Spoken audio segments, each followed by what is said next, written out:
So guys, today we're going to talk about a very interesting topic called moral hazard, and this is an important topic in the world of stock market, in the world of trading, but it is also an important topic in our own life. Okay, so I will take some real life examples so that you are able to understand this concept clearly and you can apply this learning in your own life. So let's get started by taking a real life example, and the example is that of a car insurance. So let's say you are buying a car insurance. So the moment you buy the car insurance from the insurance company, the insurance company now becomes liable for any accident, any damage or any theft that happens to your car, right? So you have passed on your risk to your insurance company. But at least at this point of time, there is no moral aspects to this agreement, right? Because the insurance company is not doing you any favor by covering your risk, because they are charging you a premium for it, right? You are paying X amount of rupees to the insurance company to cover your risk, right? But what happens when at the time of buying that insurance policy, you do not provide a critical piece of information to the insurance company, right? So let's say, for example, you are an aggressive driver. You like to drive fast. And because of this, driving habit, you have been into several car accidents. And you of course have spent a lot of money in repairing your car and of course the people that you have hurt. But because there is no evidence, because there is no record of such accidents happening in the past, maybe it happened in some rural area or something, you very conveniently ignore that piece of information while buying that policy. So what has happened here is that by withholding that critical piece of information, you have created what is called as asymmetry of information, right? And a piece of information which should be available to both the parties before they enter into a contract, right? So let's say the insurance company knew about your driving habits, they probably would have increased your premium. Or if you were such a bad driver, they probably would have said, you know what, we don't even want to insure you, right? So at least they would have known before covering your risk, right? But they don't, and now they are on a hook for your driving skills. Now this situation is a perfect example of what is called as a moral hazard, right? So where one party takes advantage of another party by not disclosing the correct information or sometimes even deliberately lying to them. Now let me give you guys a different example, a more serious example of moral hazard. So back in early 2000s, starting from 2001 till 2007, when the banks in the United States were giving away home loans to every Tom, Dick and Harry that would apply for a loan, right? Doesn't matter what is your credit score, doesn't matter what is your annual income, doesn't matter what kind of assets you have, as long as you are applying for the loan, you will be granted, right? Now, why were banks doing that?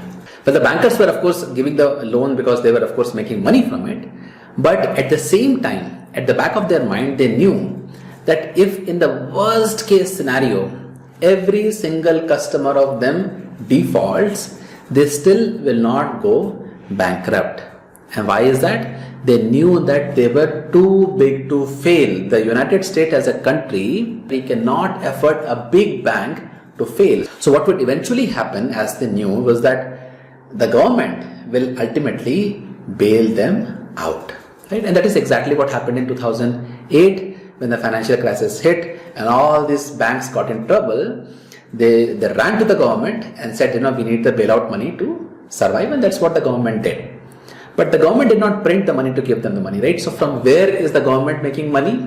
The government makes money from the ordinary taxpayers. Now this is a case of moral hazard, right? Because the bankers knew what they were doing. They knew that they were granting loans to people who were not eligible for those loans, but they withheld that piece of information from the government, and eventually what ended up happening was that the bankers were rewarded, but the risk was actually borne by the regular taxpayers, right? Now some of you might be saying that, this is not something which will happen to me, right? Because I'm not going to lie to an insurance company for health insurance, for life insurance, for car insurance, for getting my lower premium, right? I'm of course going to be open about whatever has happened.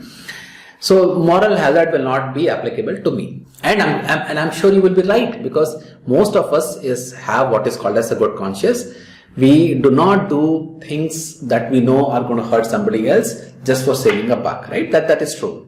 But what if that in this equation you become the victim? What if the other party does something to you? Now let me make a case to explain this a little better.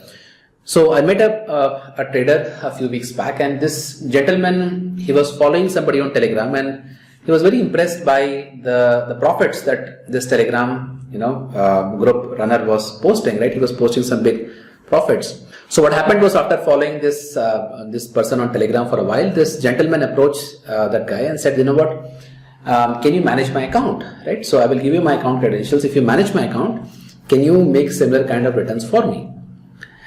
Now, the Telegram, that guy, of course, he, they had a mutual agreement, and the agreement was something like this. Whatever profits are being generated from this account will be equally shared between both of these guys.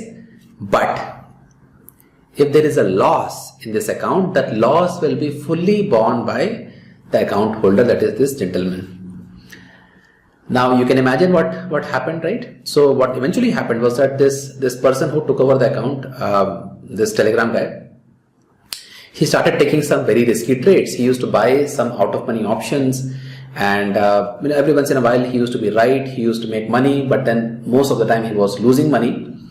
But eventually what ended up happening was that he took a very big trade one time, and then that incurred a huge loss. And because of that loss, the account lost most of its value, right? And from that point onwards, that Telegram guy was nowhere to be found. Now tell me, of course, in this story, when we hear about such a story, we kind of blame the person who did this. But there is also some blame to be put on this gentleman for creating an incentive structure where the person who is handling his account has no incentive for being prudent with their capital, right? So there is no downside, there is no consequence for taking any bad trade. Then all he had to do is just take some very risky trade and see if he can make some big profits. And if he does, he of course makes a lot of money. And if he doesn't, which is what happened in this case, he just moves on to some other client. Now this is of course a heartbreaking story, and unfortunately this happens a lot to people who are new, who are innocent, who do not know how to approach, and who do not know how to first of all assess people, whether they are telling the truth or not, and of course who do not understand how they can be manipulated.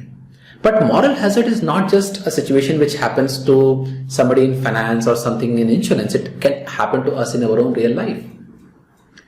For example, what about the kind of deal that we have with our own kids, right? So a lot of times what happens is that the kids, they take decisions in their life. If those decisions, there are no negative consequences, they are all fine, they are all happy. But if there are some negative consequences, it's not them who have to bear the consequence, it's their parents, right? So think about this. It's a very important concept, and of course the video can go on and on about that. But let me ask you guys one question before I wrap this thing up. What is the solution? What do you think is a solution for avoiding getting into a moral hazard situation, right? Let me know in the comments below, because I would be really interested to see what is that you come up with to avoid getting into a moral hazard situation.